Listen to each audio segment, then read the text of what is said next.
Hey people, what's up? Today I'm gonna talk about some fluff moments Christmas related.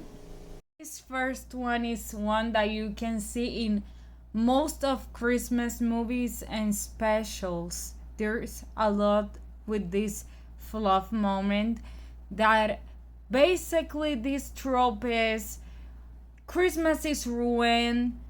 The decorations kind of explode, or the Christmas dinner it's ruined, and there's no turkey if you're from USA, and the characters just have the magic to manage to save it just in time, like mostly on Christmas Eve on or Christmas morning.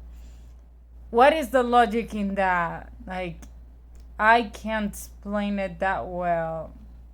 This second one, we all as kids wanted to believe that this was possible, but sadly it's not. It's not. You cannot travel the whole world in just one night. Not even with the logic that's in some countries is night and the others are in the day. It's not possible. This one is from the Santa Claus tree. If you haven't seen the movie, then this is your spoiler warning. Near the ending, Lucy, then the niece of Santa Claus in this movie, unfreezes Jack Frost, and he just loses his magic because of her hug. But that doesn't make a lot of sense, because how is one hug from a girl going to be hot enough or warm enough, like is said in the movie, to unfreeze a man that is mainly made out of ice? I This would have logic if they put Jack Frost in a oven or something, but that's not the case.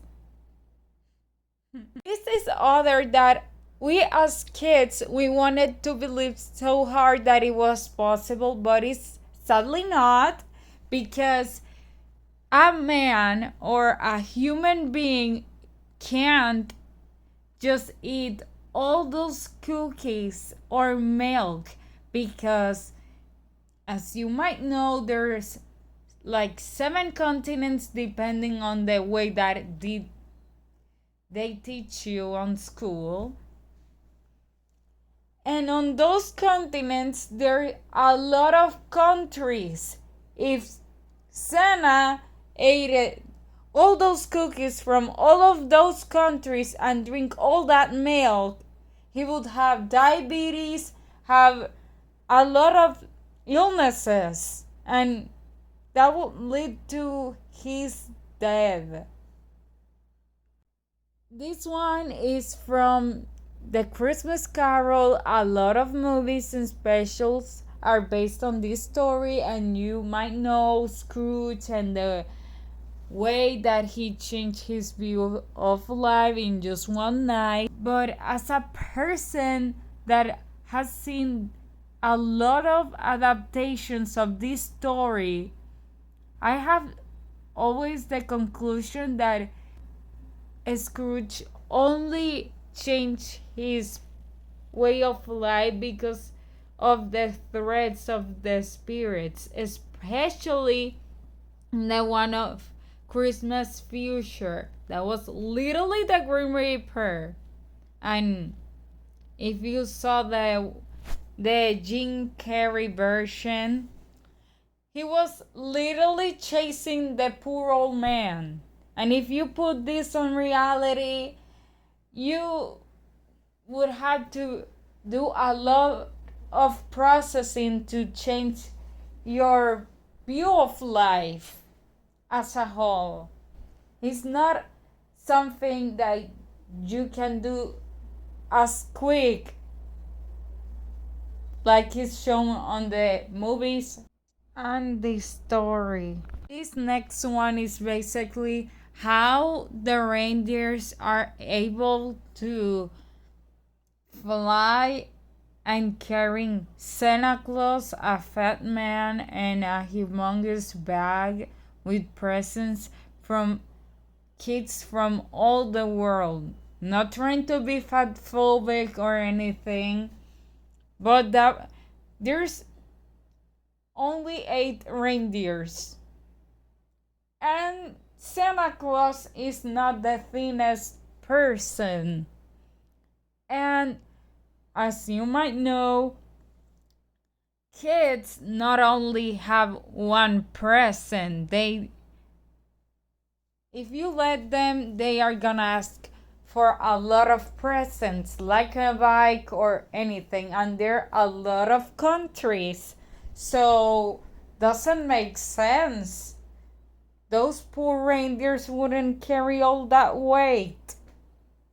I don't know about you, but this is a fair statement to cancel Santa Claus. I know this is a very Grinch thing to say, but if you listen to the lyrics of Santa Claus is coming to town,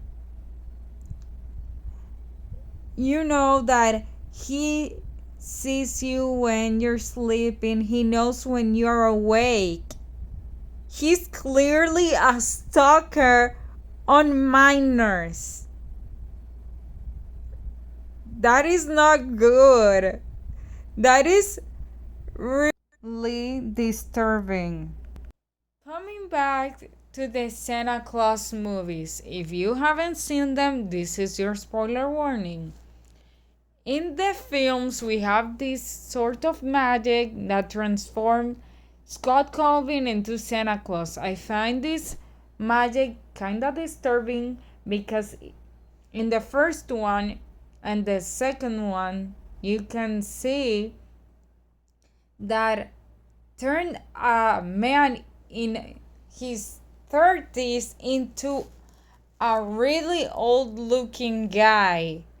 And not to mention that it really forced Scott Calvin to become Santa just because he put some random dude's coat, and forced Scott Calvin to find a wife in a little amount of time. And also everything, if you in the second film, if you lose your powers, you couldn't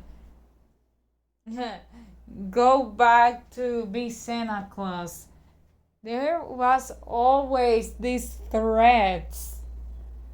Oh my god, this magic is so shitty. I don't know about you, but I wouldn't like to live in a place that is constant freezing or snow the whole year. I admit I'm not used to it. I live on a tropical island, but I have heard that snow is not easy to manage. Like you have to shove it out of the ceilings, the street, of your car. It's hard, and well, Santa Claus lives in the North Pole. Like in the North Pole, nobody, well, people live in the North Pole, but there aren't as many.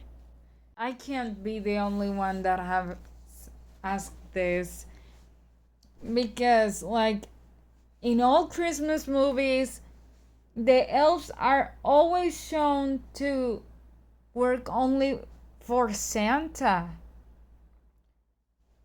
Like, what would it happen if one of the elves gets fired from the Santa's workshop.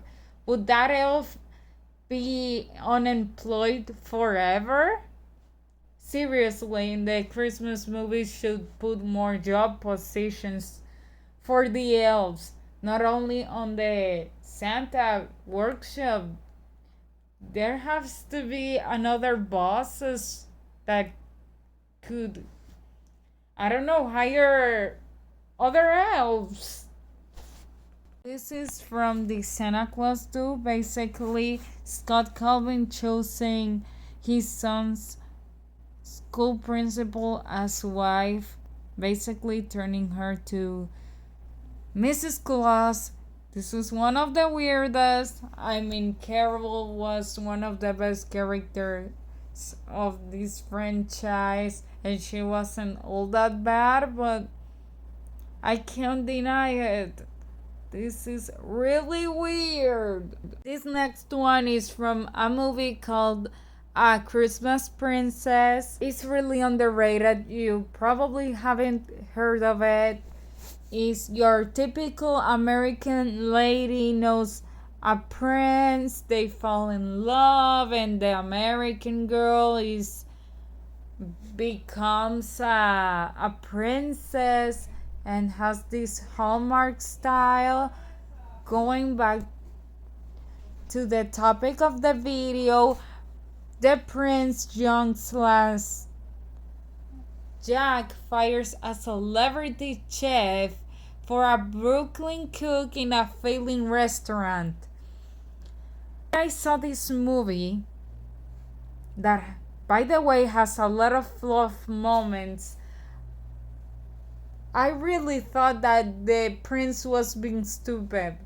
Like, you had a celebrity chef to cater your Christmas dinner, and because you're rebellious, you decide that the Brooklyn kitchener that from a failing restaurant is going to be better just because you love her meatloaf. That's another point that we are gonna talk in this video. Still in the same movie, taking the point where we left off, basically this prince called Jack slash John hires a random kitchener from Brooklyn, from a failing restaurant, to cater the Christmas banquet just because he loved her meatloaf. If you loved her meatloaf, that's totally fine, but that doesn't mean that her other dishes are gonna be as good, or that totally doesn't mean that she can cater a whole Christmas banquet, because we are talking royalty here, and obviously royalty expects these fine dishes, really elegant, and she was used to more diner type of dishes, like the ones that all the normal people eat. So doesn't make sense. Now we are talking about the movie A Christmas with a Prince. If you haven't watched it, this is your spoiler warning. Here we have Prince Alexander, a guy that for doing some extreme stuff gets an injury in his leg, and because he wanted some privacy from the public eye, he gets treated in the pediatric area of a hospital, and turns out the doctor, the pediatrician, knew him from school and they file in love. Obviously, pediatricians know about human anatomy and biology, but their specialty is on kids. So there's no way a pediatrician can treat an adult. Obviously, his an injury wasn't that bad because he heals, and it's just putting some bandages and call it a day.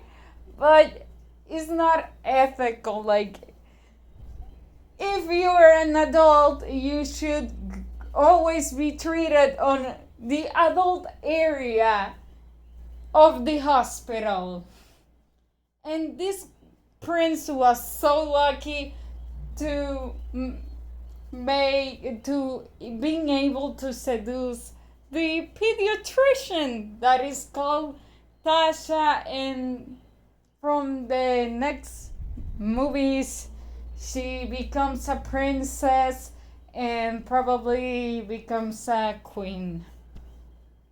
I want to clarify that I don't want to be a Grinch about this, but this Santa Claus legend or myth makes less sense by the time. And there's no way a person can enter to a house through the chimney, because you know, if you have a chimney, that's because there's a fireplace in there. So if you try to come through the chimney, you're gonna burn your ass off.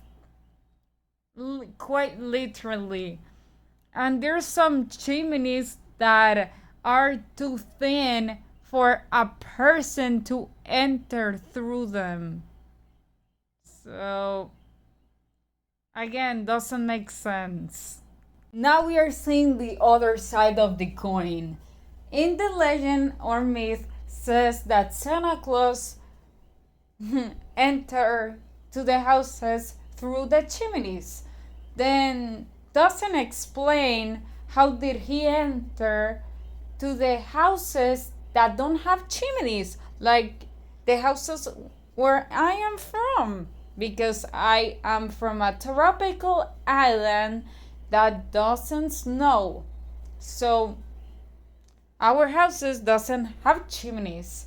So in this logic, the parents stood awake until Santa Claus came? Or did he have some kind of powers to open the door or get through the window? A lot of questions.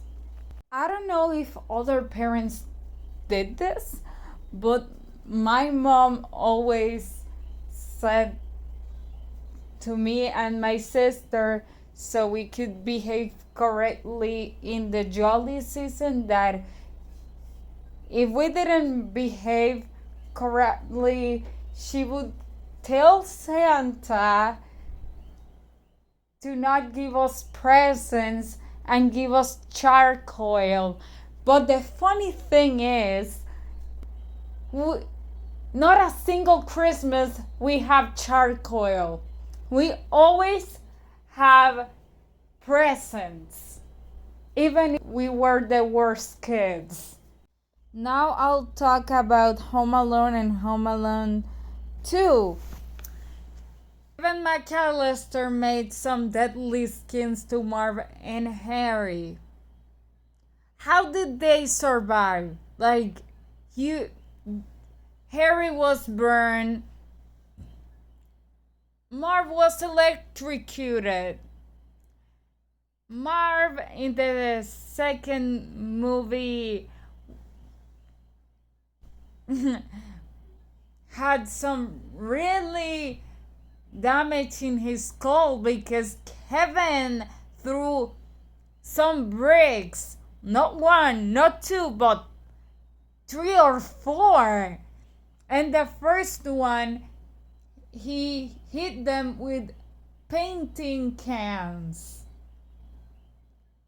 From my experience, they are not soft. To prove my point, you can search on YouTube doctors reacting to Home Alone and Home Alone 2 injuries. There are a lot of videos, they're really cool, and they tell you that they couldn't survive they couldn't survive in reality the first scheme that Kevin McAllister planned. And if they survive, would have some really expensive medical bills. I'm not lying if I tell you that I have asked this question my whole freaking life. I am 21 years old now. And I have seen this movie since I was a kid. And I don't see why they didn't put names to the main characters. Like, the third kid that is on their team is called Billy. But why the protagonist and the girl don't have names? What? Now we are gonna talk another point from the Polar Express. If you Google this movie and put the name of the characters, it will appear that the boy that we mentioned earlier and the girl are called Hero Boy and Hero Girl. I don't know if we saw the same movie, but the movie I saw, the protagonist and the girl and Billy didn't make anything heroic. Like, they entered to this train and they make some journey, and the protagonist starts to believe, to explore the Santa workshop. Then the protagonist, like, he earns the jingle bell, but there's nothing heroic there. Going back to the Santa Claus movies, I don't know the reason about portraying the North Pole as a really big hole, because if you see clearly, you see they come from above, and there's something like there's a hole, and they are really deep down, so they live in constant isolation. Coming back to the Santa Claus 2, this is another question that I have asked myself for a long time.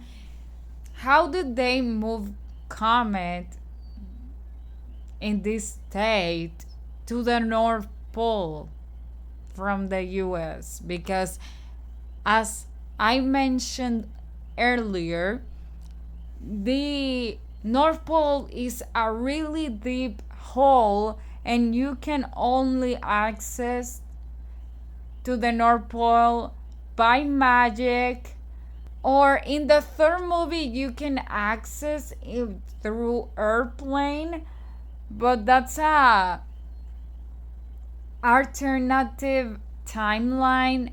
And the last way you can enter is by having access because of the elves. This is another question from the Polar Express that I think that everyone that has watched the movie has asked to themselves, because how can you explain that Tom Hanks is 6 characters with the lore of the movie, being the Santa Claus, the hobo, Hero Boy, the father, Ebenezer Scrooge, and the conductor? I don't know. If you have thoughts about this, You can comment them down below. This has bugged me since I'm Puerto Rican myself, and Christmas is supposed to be this jolly festivity, and we also celebrate Christmas that way. And you probably know our Christmases are the longest since we start since November to January. But I don't understand why our songs are so violent. Like, one of the most popular ones is describing how you kill a pig so it becomes lechon, one of the most popular dishes in the island. And there are a lot of other songs of that kind explaining how the lechons are killed. Another one is describing how somebody break the heart of a girl called Elena. Other ones that are more salsa style from José Nogueras or El Gran Combo de Puerto Rico and other artists are saying how people won't open or give food or any drinks to los trovadores. Basically, the carolers of Puerto Rico, they sing on parrandas. This is the ending of the video. If you like the video, subscribe, give a like, comment down below your thoughts, and have a nice jolly season. Goodbye.